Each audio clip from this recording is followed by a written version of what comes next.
नमस्कार विद्यार्थी मित्रांनो, आपण आज 7वीच्या मराठी पाठ्यपुस्तकाचा अभ्यास करणार आहोत.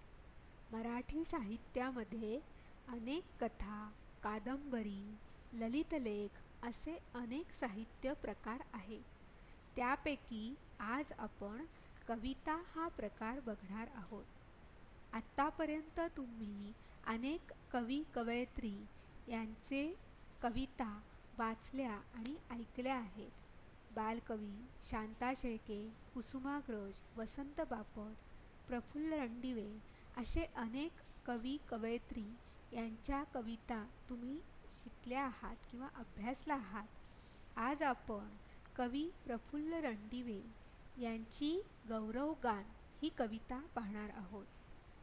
कवी प्रफुल्ल रणदिवे हे व्यवसायाने सॉफ्टवेअर इंजिनियर आहेत.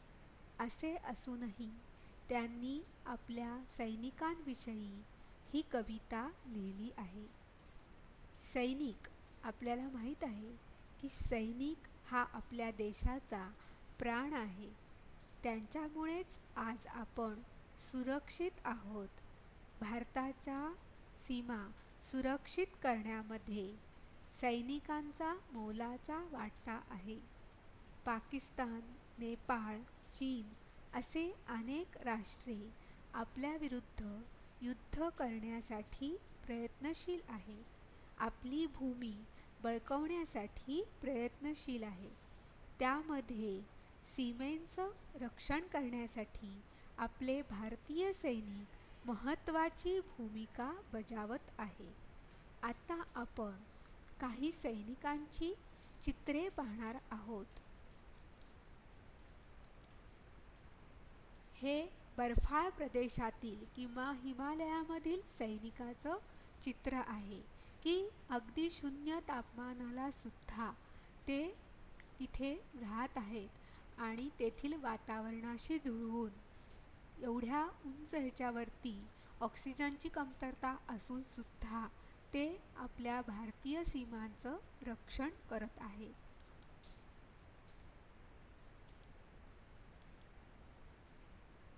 हे सीमांच्या शेजारचं चित्र आहे की सीमावर्ती भागामध्ये की अगदी जोडूनच दुसरा प्रदेश किंवा दुसऱ्या राष्ट्राचं आहे.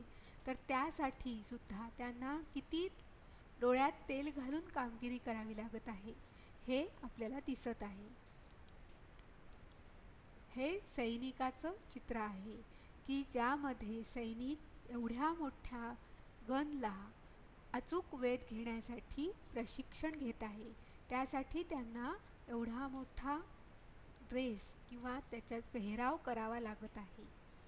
अशीच सगळी चित्रे किंवा प्रत्येक प्रदेशामध्ये घालायचे वेगवेगळे कपडे ह्याविषयी लष्करी संग्रहालय पुण्यामध्ये बाणवडी या भागामध्ये आहे.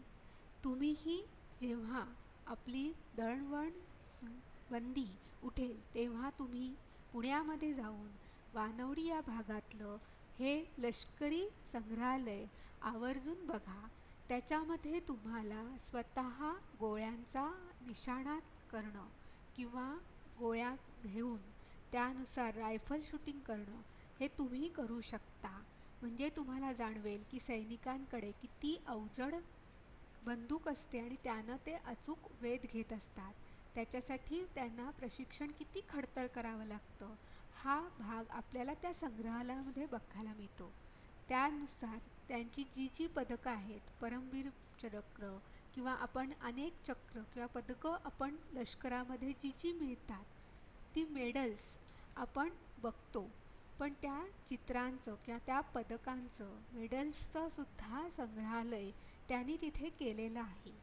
विविध प्रदेशामध्ये घालायचे त्यांचे लष्करी पेहराव, वायुदल असेल म्हणजे एअरफोर्स असेल किंवा नेव्ही असेल, जे काही ते वेगवेगळे भाग आहेत लष्करामधले, तर त्यांना कोणता पेहराव करावा लागतो, कोणता ड्रेस घालावा लागतो, कोणत्या तापमानामध्ये कोणत्या ड्रेस घालावा लागतो ह्या सगळ्याचं महत्त्व किंवा माहिती त्यांनी तिथे दिलेली आहे. तुम्हीही या माहितीचा उपयोग करून घ्या किंवा त्याचा फायदा आपल्यालासुद्धा सैन्य दलामध्ये जाण्यासाठी ह्याचा फायदा होऊ शकतो. इतर देशांमध्ये जसं सिंगापूर असेल की त्या देशामध्ये आपल्या शिक्षणानंतर म्हणजे आपल्या 12वी नंतर 1 वर्ष कंपल्सरी आपल्याला देशासाठी सैन्यामध्ये भरती व्हावं लागतं. मग आज आपणही आपल्या देशावरती प्रेम करण्यासाठी म्हणून आपण सुद्धा सैनिकांचं जीवन कसं असतं हे थोडंफार अनुभवण्याचा, सुट्टीमध्ये त्या संदर्भामध्ये प्रशिक्षण घेण्याचा आपण प्रयत्न करूया, जेणेकरून आपल्याला आपल्या देशावरचं जे शत्रू राष्ट्रांचं संकट आहे ते संकट दूर करण्यासाठी आपण प्रयत्नशील राहूया. आणि जसं सैनिक सीमांचं रक्षण करतायत तसंच आपल्याला शत्रू राष्ट्रांशी लढण्यासाठी अंतर्गतदृष्ट्या सुद्धा युद्धाची तयारी करावी लागणार आहे. म्हणजेच काय तर आपण आत्मनिर्भर झालं पाहिजे. आपल्याला कुठल्याही गोष्टींवरती इतर राष्ट्रांवरती इतर देशांवर अवलंबून राहण्यापेक्षा आपणच जर आपलं स्वतःचं उत्पादन निर्माण करू शकलो तर आपण जास्तीत जास्त प्रगती करून पुढे जाऊ शकतो. आणि हाच संदेश, हेच गौरवगान कवी प्रफुल्ल रणदिवे यांनी कवितेतून केले आहे. आता आपण कविता वाचूया.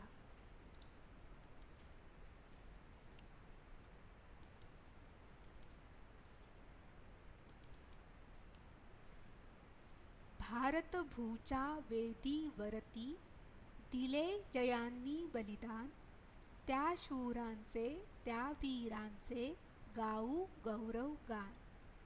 देहावरती झेलित गोळी, रक्तासंगे खेळली होळी. हासत हासत भूमीवरती ज्यांनी अर्पिला प्राण, त्या शूरांचे त्या वीरांचे गाऊ गौरवगान. शाहीर आणि डफतुणतुणी सारे गाती त्यांचीच गाणी, निसर्ग मंजुळ वाऱ्यामधुनी नित्य करी गुणगान. त्या शूरांचे त्या वीरांचे गाऊ गौरवगान.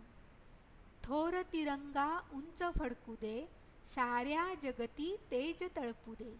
एक दिलाने एकपणाने राखू त्याची शान, त्या शूरांचे त्या वीरांचे गाऊ गौरवगान.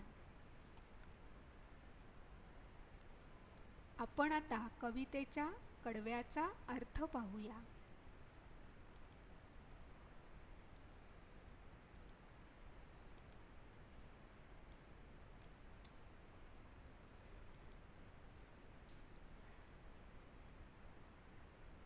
भारतभूच्या वेदीवरती म्हणजे भारतभूमीच्या भूमीवरती दिले जयांनी बलिदान, ज्यांनी ज्यांनी बलिदान दिलं आहे त्या शूरांचे त्या वीरांचे गाऊ गौरवगान. म्हणजे भारतभूमीवरती ज्यांनी ज्यांनी बलिदान दिलेलं आहे, मातृभूमीच्या रक्षणासाठी ज्यांनी ज्यांनी बलिदान दिलेलं आहे त्या शूरांचं त्या वीरांचं आपल्याला गौरवगान करायचं आहे. म्हणजेच कौतुकाचं गीत गायचं आहे. गौरव म्हणजे कौतुक आणि गान म्हणजे गीत. ज्यांनी ज्यांनी मातृभूमीच्या रक्षणासाठी बलिदान दिलेलं आहे म्हणजेच प्राणांची आहुती दिलेली आहे त्या शूरांचं त्या वीरांचं गौरवगान गायचं आहे. देहावरती झेलित गोळी, देह म्हणजे काय तर तनू, त्या तनूवरती किंवा त्या देहावरती गोळी झेलत आहेत. म्हणजेच काय तर प्राणांची आहुती देण्यासाठी ते गोळी झेलत आहेत. रक्तासंगे खेळली होळी, होळी हा सण आपण पाण्यासंगे खेळतो किंवा रंगांसारखे खेळतो, पण ह्या शूरवीरांनी ती रक्तासंगे म्हणजे सोबत रक्ताच्या बरोबर ही होळी खेळली आहे. हासत हासत भूमीवरती ज्यांनी अर्पिला प्राण, प्राण कुणी अर्पण केलेला आहे तर ह्या शूरवीरांनी आपला प्राण भूमीवरती अर्पण केलेला आहे म्हणजेच दिलेला आहे. मग तो का दिलेला आहे आणि कसा दिला आहे, तर तो त्यांनी हसत हसत दिलेला आहे. आपल्याला थोडंसं जरी खरचटलं तरी आपल्याला वेदना होतात, डोळ्यातनं पाणी येतं, पण इथं ते आपला प्राण मातृभूमीसाठी देतात. तेव्हा आपल्या कुटुंबाचा, आपल्या जीवाचा विचार ते करत नाहीत आणि असा जेव्हा प्राण अर्पण करतात तेव्हा ते हसत हसत भूमीवरती प्राण अर्पण करतात. मग एवढी शक्ती किंवा एवढे जे शूरवीर आहेत त्या शूरवीरांचं आपण गौरवगान करूया. अर्पण करणे म्हणजे देणे, कोणतीही इच्छा न बाळगता एखादी गोष्ट देणे याला आपण अर्पण करणे असं म्हणतो.